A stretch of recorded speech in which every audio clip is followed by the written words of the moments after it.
I was sitting in the living room, holding my cup of coffee, listening to the peaceful rhythm of the rain outside. The sound of raindrops hitting the window felt like a melody, and these were usually the moments when my loneliness struck the hardest. Daniel traveled frequently, leaving me alone in this large, quiet house. But today was different. My stepson, Ethan, had returned. He had been studying software engineering abroad for 2 years, and now he was finally home. His return stirred something deep within me. I couldn't quite pinpoint it, but I felt it. A complicated mix of emotions. As I heard footsteps coming from the hallway, I tightened my grip on my coffee. "Claire," he called out, his voice carrying the energy of a 21-year-old, but also a calm, confident undertone. "I'm here, Ethan. Welcome back," I replied, trying to keep my voice steady. When Ethan entered, I realized how different he looked. His black t-shirt fit him perfectly, highlighting his strong, athletic build. His hair was short and neat, and his facial features were sharper, more mature. But what struck me the most was the confidence in his eyes. This new version of him left me breathless, and I instinctively took a deep breath to steady myself. Don't forget to subscribe to my channel to hear more fascinating real-life stories. Stick around until the end of this video. This story will be incredibly captivating. I used to see myself as strong and independent. Life had thrown many challenges my way, especially after becoming a widow at a young age. But I overcame them and built a new life with Daniel. Still, there was always a void inside me, a silent yearning, a hidden desire buried deep within. Ethan's return was bringing those suppressed feelings to the surface. I hadn't anticipated how much his presence would affect me. Every time I looked at him, memories of quiet moments from my past resurfaced, moments where I had longed for something lost. Ethan sat down on the sofa and looked at me. "I can't even explain how much I've missed this house," he said, placing his coffee cup aside. "Everything feels the same, yet somehow different. Or maybe it's me who's changed." I smiled, though it was a smile tinged with the bittersweet realization of time. "It's crazy to see how much you've grown. That shy boy is gone," I said, making sure not to look at him for too long. Then, I returned my attention to my coffee. It was impossible not to notice the brightness in Ethan's eyes. He smiled faintly and said, "But you haven't changed. You're still the same elegant Claire." His words filled me with pride, though they also made me slightly uneasy. I looked at him briefly, and the intensity in his gaze froze me in place. I had a nagging feeling that this could lead to something crossing the boundaries of what was acceptable. Yet, at that moment, we silently acknowledged each other's presence. There was a quiet tension between us, unspoken, but undeniable. And this was only the beginning. Wanting to make his homecoming special, I chose my favorite dress from the closet, a deep wine-red piece that hugged my figure perfectly, stopping just above my knees. I carefully styled my hair, letting it cascade over my shoulders, and applied light makeup. As I looked at myself in the mirror, for a moment, I imagined I was someone else. Deep down, I knew all this effort was for Ethan. But I quickly pushed that thought aside. After all, he was just my stepson. When I descended the stairs, Daniel hadn't yet returned from work, but Ethan was there. As soon as his eyes landed on me, I saw the admiration in them. Our eyes met for a brief moment, but I quickly turned and headed to the kitchen. Everything had to be perfect for dinner when Daniel came home. The table was set.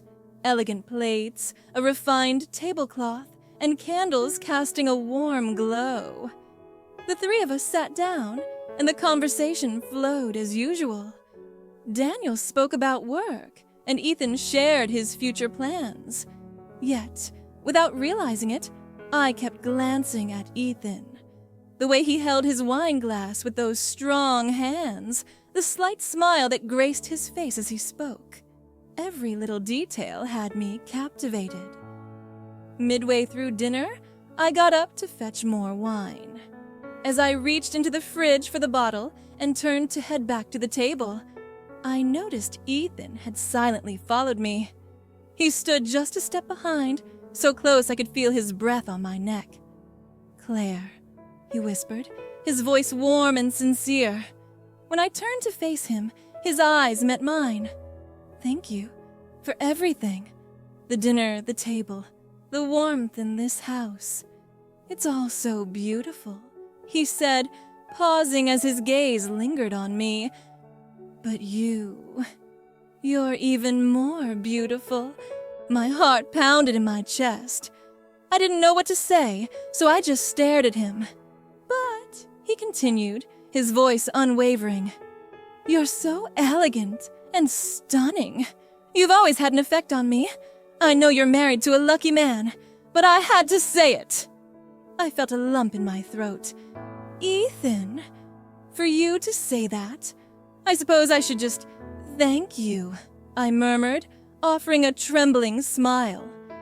Without another word, I returned to the table and placed the bottle down. Daniel remained absorbed in his phone, oblivious to the tension building between Ethan and me. After dinner, Ethan got up to clear the wine glasses. I joined him, and while Daniel was engrossed in his emails, the silence between Ethan and me was thick. I avoided looking at him directly, but I could feel his gaze on me. Once dinner was over, everyone retreated to their rooms. Daniel stayed focused on his work for a while, leaving me alone with my thoughts. Ethan's words from earlier echoed in my mind. "You're even more beautiful." How could something so simple affect me so deeply? I couldn't sleep that night. Ethan's return had stirred an unexpected storm within me, and I had no idea where these feelings would lead.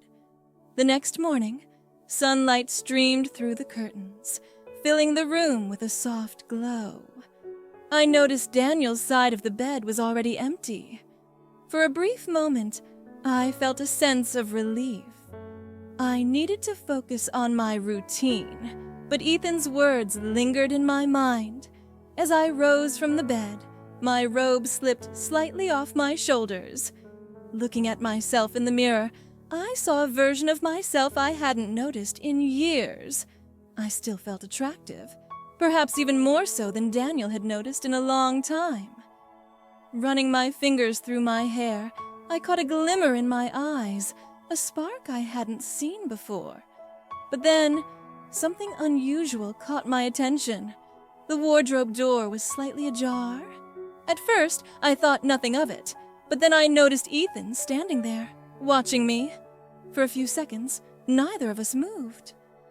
"Ethan," I said, my voice a mix of surprise and curiosity.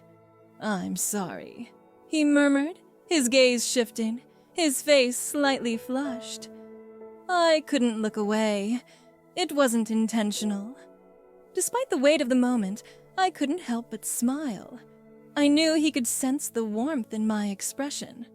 "Don't be so embarrassed," I said, offering a gentle smile. "Daniel's already gone. It's just you and me this morning."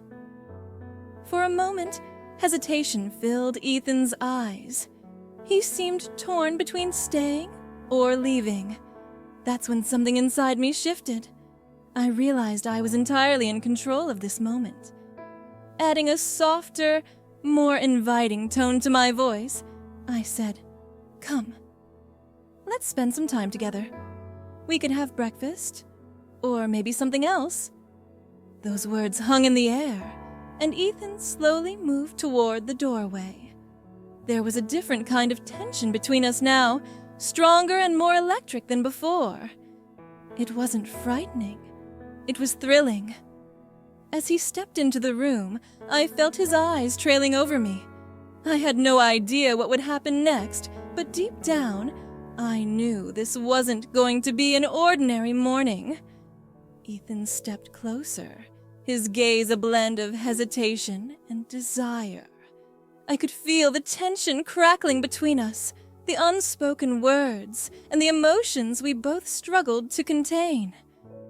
"Claire," he said softly, his voice steady but laced with emotion. "There's something I can't ignore." My heart raced as I held his gaze, the weight of his words settling over me. "Ethan, we shouldn't," I tried to say, but my voice faltered, betraying my own doubts. He reached out, his fingers brushing mine, sending a shiver through me. In that moment, I realized there was no turning back. Everything between us had shifted, and resisting felt impossible. The room was silent except for the sound of our breathing. Slowly, Ethan leaned in, his eyes searching mine for permission. I closed the distance between us, a decision made without words, but with every fiber of my being. Our lips met, tentative at first, but quickly deepened as the barriers we'd both held up crumbled. It was a moment of raw, undeniable truth, one that neither of us could deny. When we finally parted, his hand lingered on my cheek, and his voice broke the silence. "I don't know where this will lead, Claire, but I know I can't pretend anymore." I nodded, unable to speak, my mind spinning with the weight of what had just happened. Somewhere deep down, I knew this wasn't just a fleeting moment. It was a turning point. As I watched him leave the room, my heart felt torn between guilt and an aching desire for more. The lines had been blurred, and I couldn't undo what had been set in motion. The rest of the day passed in a haze, and by the time Daniel returned home, everything felt surreal.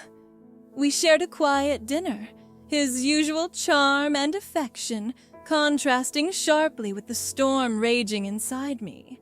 That night, as I lay awake in bed, I stared at the ceiling, the memory of Ethan's touch still vivid. My life had shifted irreversibly, and though I didn't know where this path would take me, I couldn't escape the pull of it. The sun would rise, and I would have to face the choices I'd made. But for now, I let the moment linger. The echoes of what had happened, a haunting reminder of the risks of following one's heart.